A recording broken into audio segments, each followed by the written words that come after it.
It's been 10 days since Israel and Hezbollah entered into a ceasefire, and by now you've probably seen the headlines accusing Israel of having violated it.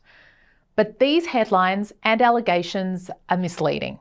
They're lacking veracity, context, and let's be honest, in some cases, balanced reporting altogether. How can I say that? Well, to answer, let's begin by taking a closer look at the terms of the ceasefire agreement itself. The agreement outlines a 60-day truce. Israeli forces are to withdraw to their side of the border by January's end.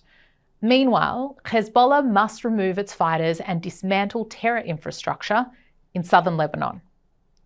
To ensure compliance, 5,000 LAF troops, that is the Lebanese army, and 10,000 UN peacekeepers, UNIFIL, will be deployed in the area south of the Litani River. Now that's a 30-kilometre buffer zone along the Israeli-Lebanese border. Violations are to be reported to an international monitoring committee led by the US, operating out of the UNIFIL headquarters in the southern Lebanese municipality, Naqoura. Crucially though, both Israel and Lebanon retain the right to self-defense under international law, self-defense. Now, let's dig a little deeper into the allegations against Israel. France, part of the monitoring mechanism, recently accused Israel of violating the ceasefire 52 times, resulting in Hezbollah casualties and allegedly 3 Lebanese civilian deaths. However, these actions were in response to Hezbollah's own violations, including infiltration attempts into southern Lebanon. Before the monitoring committee even began its work, the IDF acted against armed Hezbollah operatives. So why aren't media narratives focusing on Hezbollah's repeated breaches instead? Hezbollah's history of violations is well documented. UNIFIL has failed to enforce UN resolutions, effectively enabling Hezbollah's build-up of terror capabilities in southern Lebanon. This negligence has allowed Hezbollah to amass weapons and operate with impunity. Since the ceasefire took effect, Hezbollah has continued smuggling weapons, running missile manufacturing sites, and firing mortars into Israel. Just days ago, IDF troops discovered armed Hezbollah operatives near a church in southern Lebanon. Beneath the church, they found a tunnel with stockpiles of weapons. So let's get real.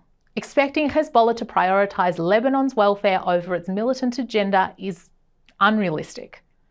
Funded by Iran, Hezbollah is committed to Israel's destruction. Tehran's proxies wage war against Israel on multiple fronts. History reinforces this reality. After the 2006 Israel-Lebanon war, UN resolutions 1559 and 1701 mandated Hezbollah's disarmament. Neither the Lebanese government nor UNIFIL enforced this, allowing Hezbollah to fortify its military and political dominance. Hezbollah's long-term strategy includes the conquest of the Galilee, a plan for mass infiltration into Israel to target civilians, which is in fact the origin of Hamas's October 7 massacre.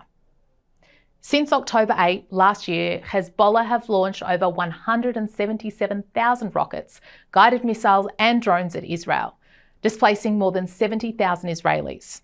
The current ceasefire is a test of Israel's resolve. Unlike post-2006, Israel now enforces violations with zero tolerance. The IDF has carried out several airstrikes in response to Hezbollah activities, exercising its right to defend its citizens. Hezbollah, unsurprisingly, is pushing back.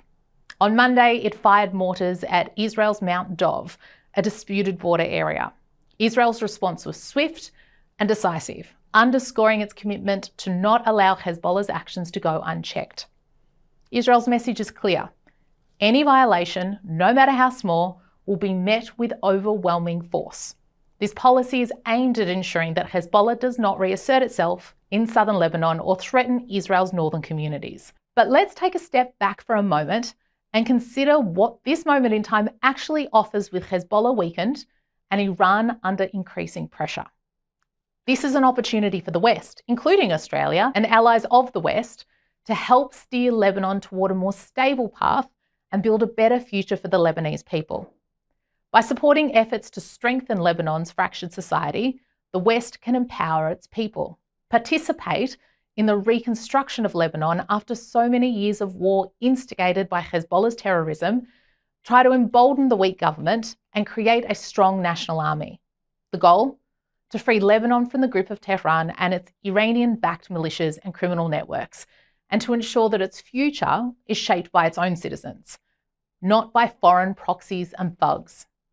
But this can only happen if Western governments and media broaden their obsessive gaze of selective condemnation against Israel. They must stop demonizing the Jewish state, distorting the complex history and politics at play, and undermining Israel's fundamental right to defend itself and its citizens.